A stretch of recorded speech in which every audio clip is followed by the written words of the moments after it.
Good morning, Melee community on the West Coast. Good afternoon, Melee community on the East Coast. Good evening, Melee community in Europe. And good night, Melee community in Asia. It's day 3, and hopefully by now, you know me. I'm Kevin Dhir, your host for the Good Morning Melee show, and I'll be bringing you information about today's event schedule, our donation incentives for the day, and I'll be leading you into a special event in lieu of a guest interview for the day. If you're tuning in for the first time, welcome to the 5 Days of Melee. This is a community-driven event where members of the Super Smash Bros. Melee community have come together to bring 108 hours of content to the world. From panels with community members to action-packed top-level gameplay, we've got so much prepared for you. The event will be leading into the Ludwig Ågren Championship Series Finals, so there's even more Melee content ahead. Step aside, Christmas. The 5 Days of Melee may just be taking your place as December's largest holiday, especially when you look at how many gifts the community has been handing out. On the 3rd day of Melee, the community gave to me Melee Jeopardy! Tune in this afternoon for another episode of Melee Jeopardy! With some beloved community members. As I mentioned earlier, we won't be having a guest interview on the show today. Instead, I'll be handing it off to Scar and Toph for a special edition of their show. You can donate through Tiltify to ask them any questions you'd like to. Following that, Fuzziness and Shillendude are going to be hosting the Team Liquid speedrunning block. After Melee Jeopardy, we'll be having another daily panel. This time, it'll be hosted by The Cheat, and it'll be featuring some of my favorite Melee content creators, Hugs86, Awesome Sauce, Turn Down for Walt, and Dark Genex. In the evening, we'll be kicking off the North American Open, an LACS qualifier event. That'll lead into the Alston Melee Wrap-Up, a live podcast from the great crew at Alston Melee. Another donation incentive will allow you to ask them questions too, so check out !donate for more information. Tonight's social gaming event will be some great personalities in our community playing Scribble.io, which is basically Pictionary. We'll end the night off again with some historical moments watching Grand Finals through time. Type !schedule for the full schedule. It's only day 3, but we've been making some amazing progress towards our $50,000 donation goal for Direct Relief. Direct Relief is a humanitarian aid organization that has been making an incredible impact supporting healthcare workers to protect us from COVID-19. The money makes a huge difference and a huge impact. We're proud to be supporting them. Every and any donation makes a difference, but if you can't donate directly, that's okay too. Promoting the event and sharing it helps our cause a ton. Remember folks, please stay safe in these difficult times. Avoid any non-essential travel, and please wear a mask. Alright, that's all I've got for today. Thanks for tuning in to another episode of the Good Morning Melee Show, and I'll see you tomorrow. Sure. Yeah.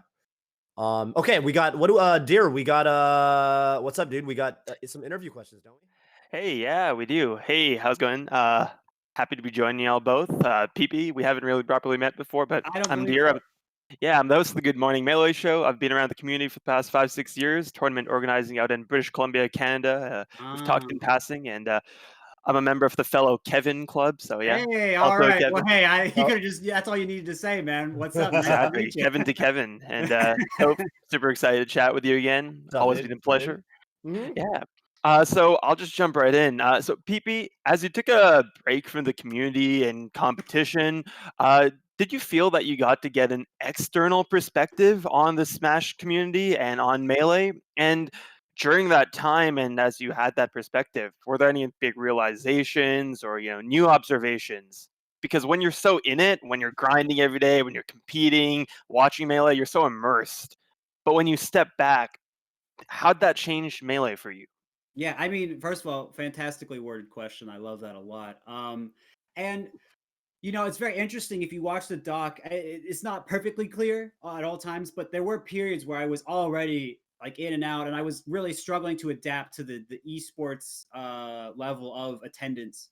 I was still stuck in a pattern of every few months attendance from the previous era, which was its own thing, and that's something like talk about that more. But that's not really your question. Your question was the outside perspective, and I think even then, there's something very different to be more on the outside of it, and it's very interesting because I think I did end up getting like a very unique perspective. I mean, what is the Melee community more like from the outside? And let's see, what can I say that's like really interesting about that? And I could say that I learned a lot less about like when you're in it, there's so many things you learn about the people individually. There's so many things that like will get passed off to you about the game. Like when you're in that space, like stuff is kind of coming to you like all the Mhm. time, and it's not even stuff you're necessarily asking for it, but it's just there, and so it's very interesting.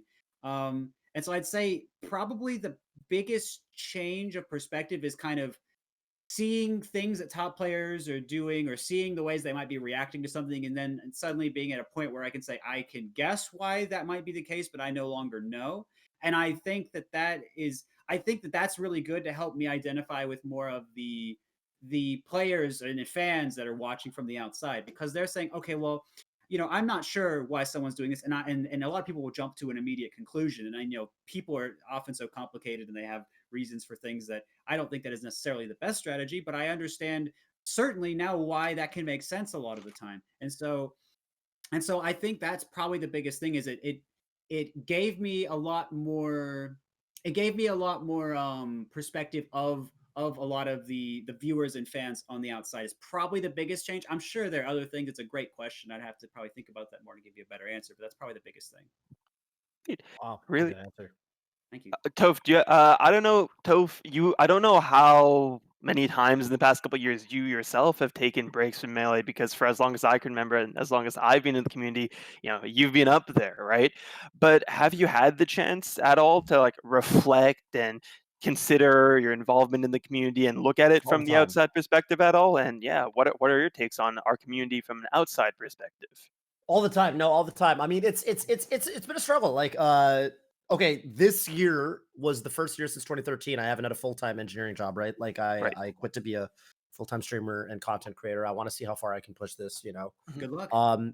Thank you. Thank you, Kevin. That means a It's lot. huge. And yeah, no, for me, like it's always been a struggle of like, so I've always been at least tangentially involved. I think I always will, but there have been definitely periods where I've felt more as like an outsider. Like I think I've kind of talked about this with Bobby. Like it's, because you get as like just a commentator, there's a lot of Mhm. those just a commentator memes, and you reach a point where it's like, I feel like I need to be a certain skill level and like uphold a certain standard of like play to like remain relevant in a weird way, or like people Mhm. won't give you that level of respect for the things you say or the analysis you bring to the table anymore. Mhm. Um, and I haven't always been able to do that. Fortunately, in 2020, and especially with COVID, I feel like my level of play has been pretty good, and I am excited to enter LACS qualifiers later today actually.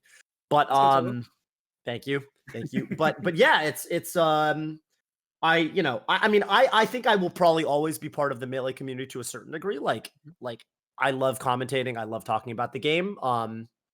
I am currently really having a good time with creating content and streaming and stuff like that. But yeah, I mean, I've kind of had different takes on.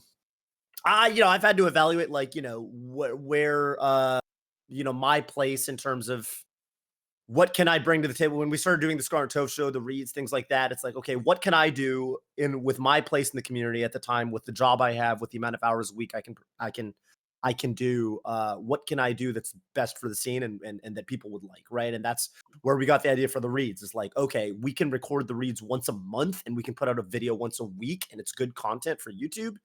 And that made a lot of sense at the time. And yeah, me and Bobby in particular, we make decisions like that all the time. It's like, what given our time constraints and life constraints, like what makes the most sense for us right now? All the time. But I will always probably be around in some capacity. You know what I'm saying? Like it's just it's kind of part of my Smash Community's family at this point.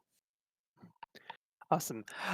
It's 2020 and Melee is so much different than it was in 2018, 2019, 2015, and it's honestly just been evolving, both the technology in-game and out of game. Out of game, Slippy being so huge, and in-game, the stuff people are implementing in their gameplay today versus, my girlfriend and I were watching the Apex 2015 set between you and Leffen, last night, and the game just even looks so different back then. I mean, sure, there's a lot of similarities, but seeing gameplay from today, PP Toph, relative to 5 years ago or a Mhm. couple of years ago, what are the biggest in-game, advancements that you can comment on as like, holy crap, I never thought people would be doing this stuff on the reg. Just like today we're playing Slippy online, we're playing Melee from the comfort of our homes. Yeah, what are those shockers for you in game that players today might just take as like, yeah, that's the norm?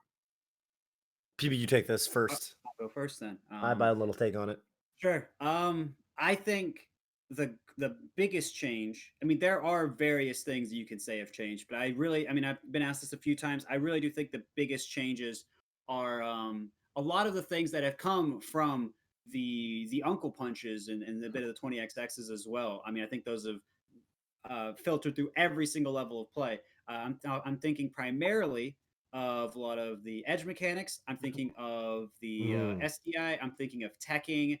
We're seeing so much with OMSA teching and all that stuff as well. I really do.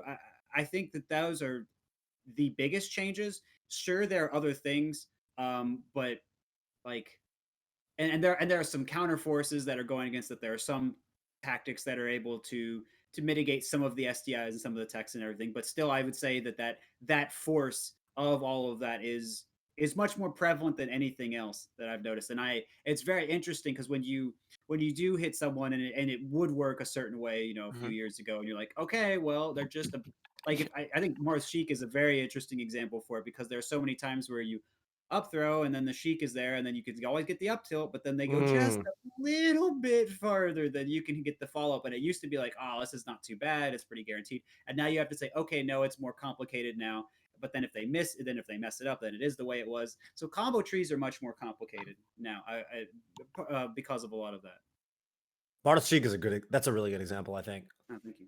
Actually, kind of on both sides. Because I was even watching like some of Leffen's Sheik stuff against Marth, where he's doing like rising, like short up air, like rising short up air. I remember Kirby Kazme being a huge evangelist of that combo option back in the day. But Sheiks have been talking about that for years, and Leffen, a lot of it is, I think it's just so hard to get that because it's a very tight reaction. But if someone's going to do it, it would be Leffen. It would be Leffen. Yeah, he's got really optimal combos in that matchup.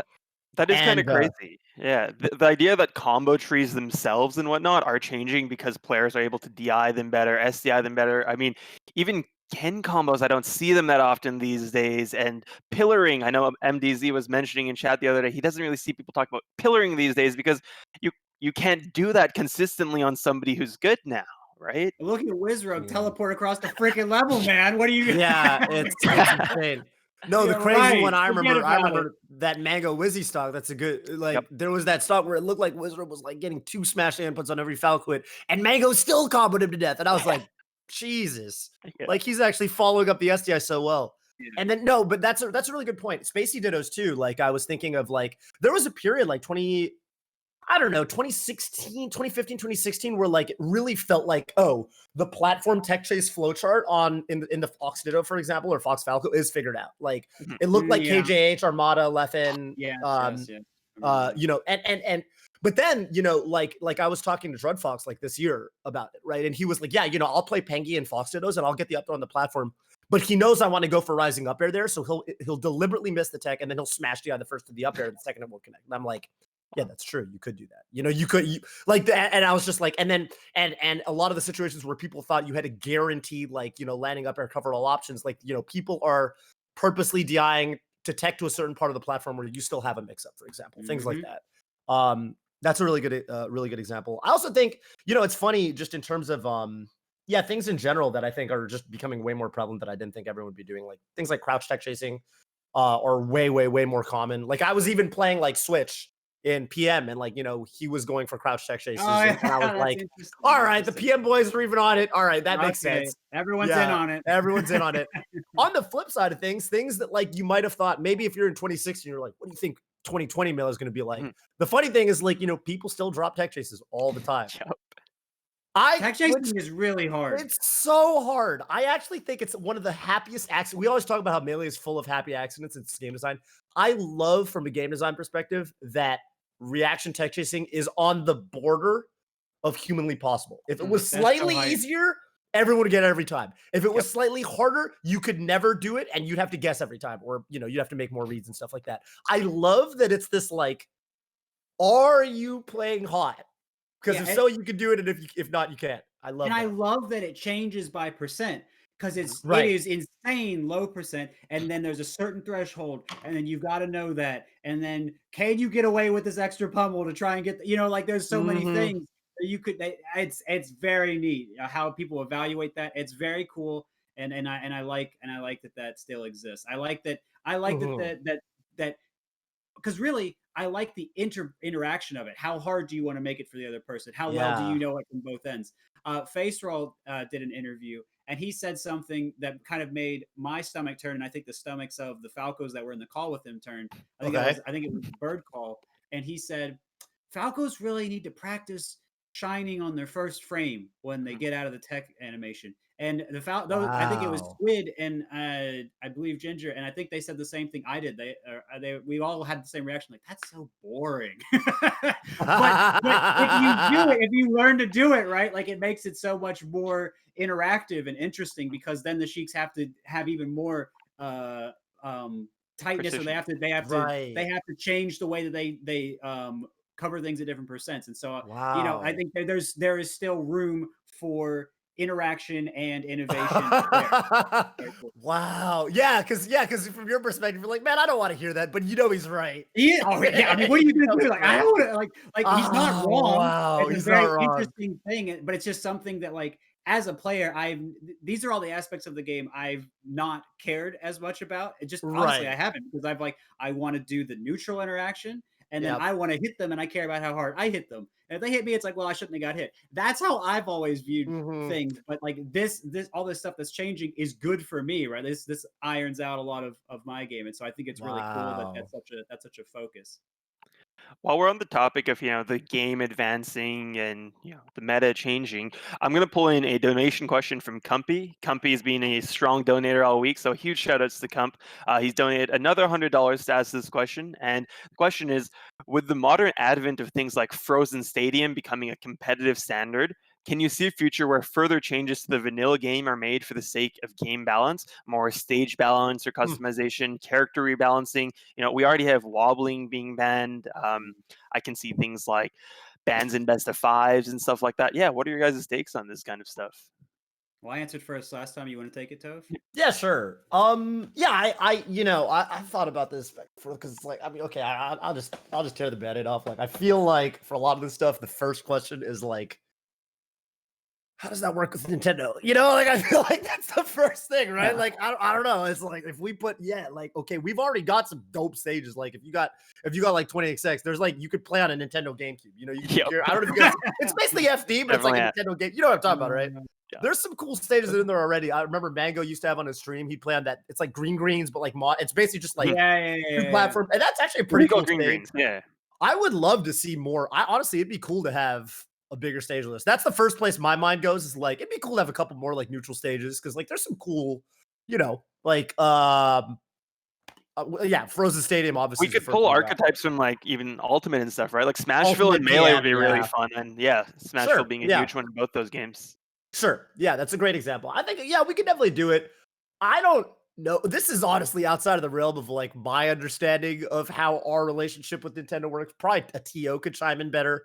Like for me, I'm just like, if that's on stream, does it make it? But dude, we've been running like since Apex 20. I was looking at some of the footage with PP playing, and then he had the EG PPMD tag with more than 4 letters. Yeah. That's modded. That's a clear visual mod from what Nintendo let us do with the vanilla game. Evo as well. Yeah, like we did that at Evo. That was like 2014. So we've been running visually obvious mods on the main stage of major tournaments for a very long time. So maybe it's fine.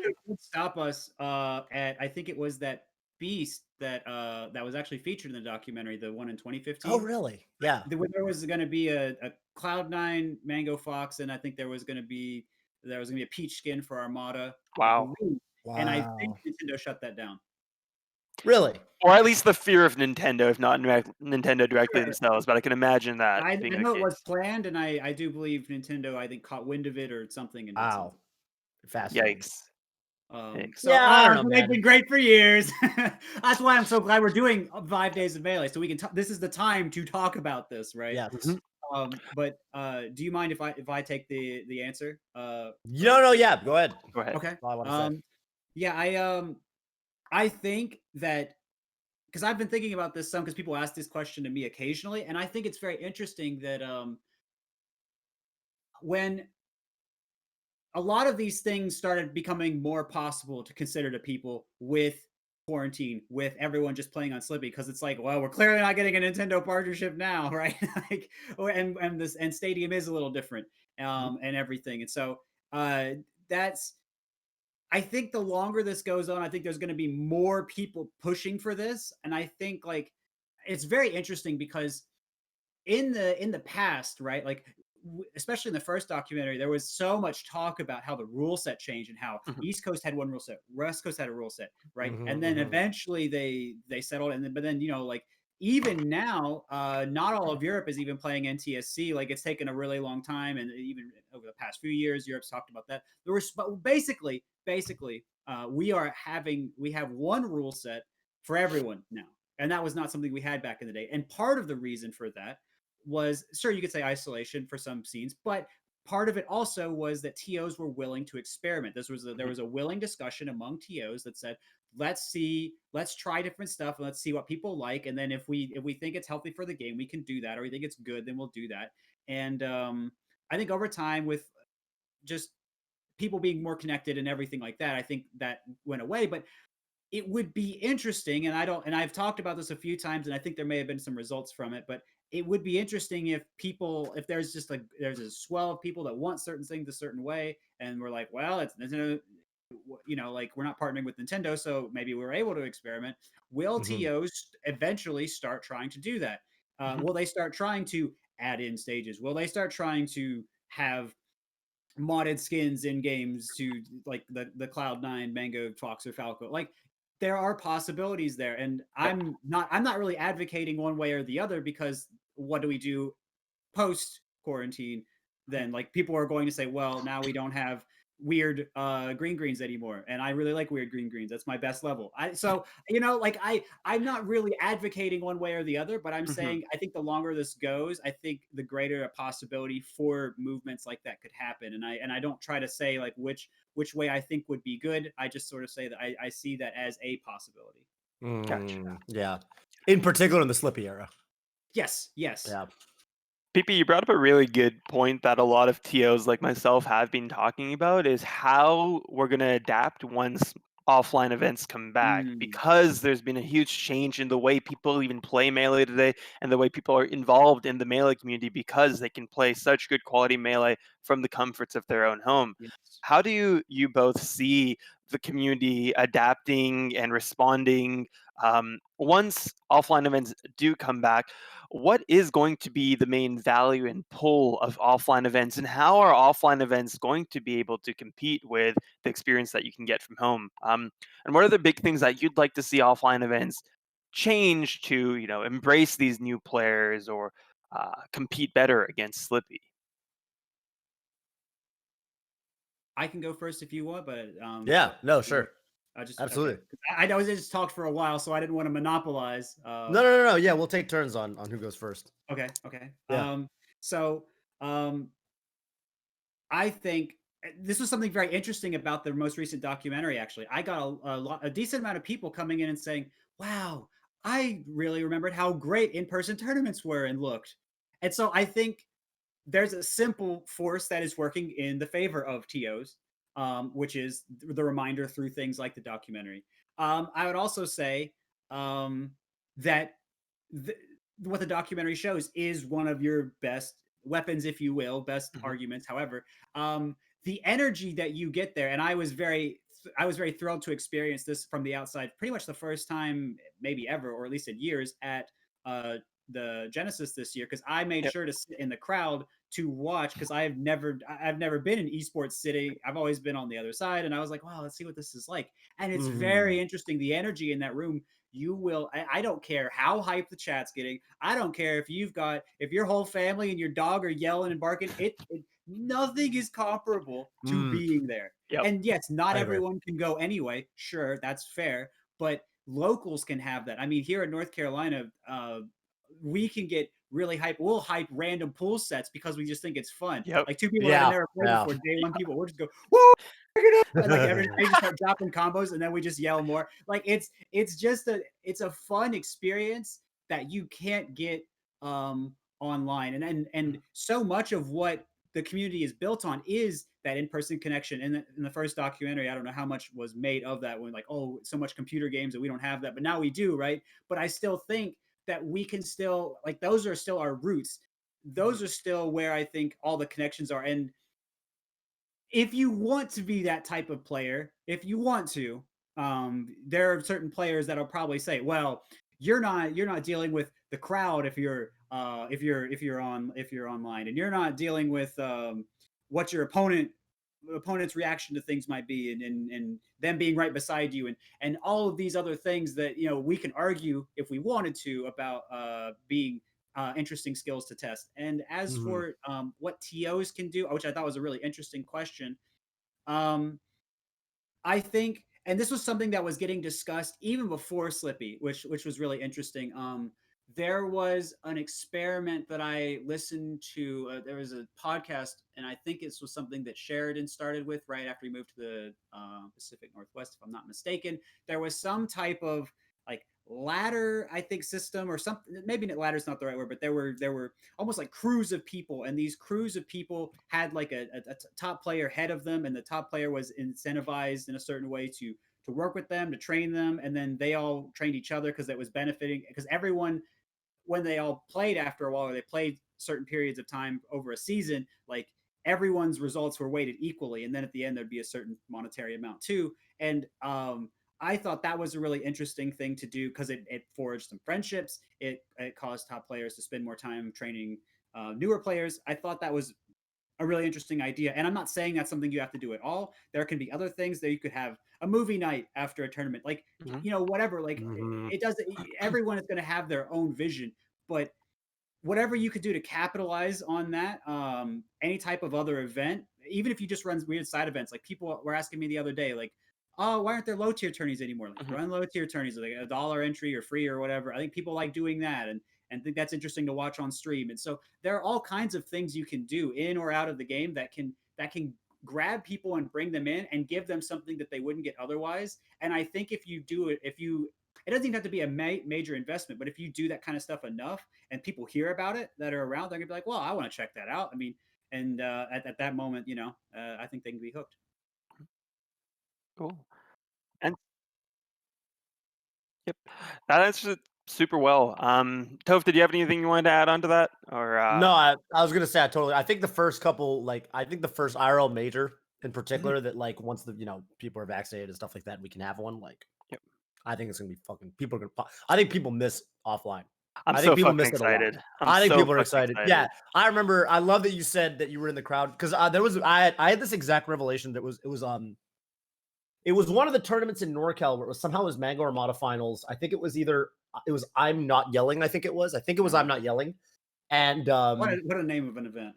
Yeah, what a name of an event. And it was and I was a lot of the time, I'm either commentating. If I'm not commentating, I'm like walking around or whatever. But yeah, I was like hanging out in the crowd, and I was like, dude, I really miss being a crowd monster. There's something about being a crowd monster that's very different from being anything else, like Twitch monster, like that. Yeah, I honestly, the people who are sitting at home playing Slippy all day, saying that they don't want to deal with all the BS that comes with having to go in person to an event, like I think those people, once they actually sit in an actual event and feel those kind of feelings, they're just gonna be turned entirely. So I'm so excited for those people to realize as well. That's what everyone was saying when they saw, like that was the best part of like, all the footage we saw from metagame of like these big tournaments. It's like, man, I think I speak for a lot of us. We're like, damn, we miss this.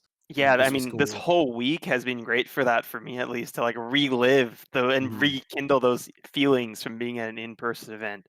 All right, I've just got one last question before we wrap off. We're okay, running sure. low on time.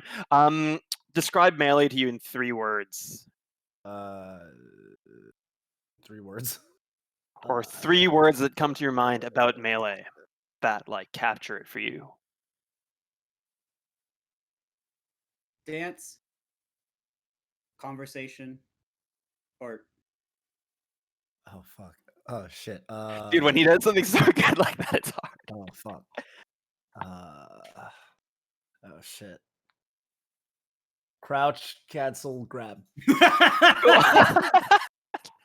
Hey, Sounds well, good. you gotta acknowledge when you get one up. I gotta give the other perspective. I gotta give the other perspective. But isn't that what's so wonderful about it? It's so cool because there's so many different spectrums. Thank you guys so much for taking the time. Really appreciate it. Had a great time talking to both of you. We've got some more segments and amazing Melee content up for the rest of the day. So gonna sign off the Good Morning Melee show. You guys. Peace.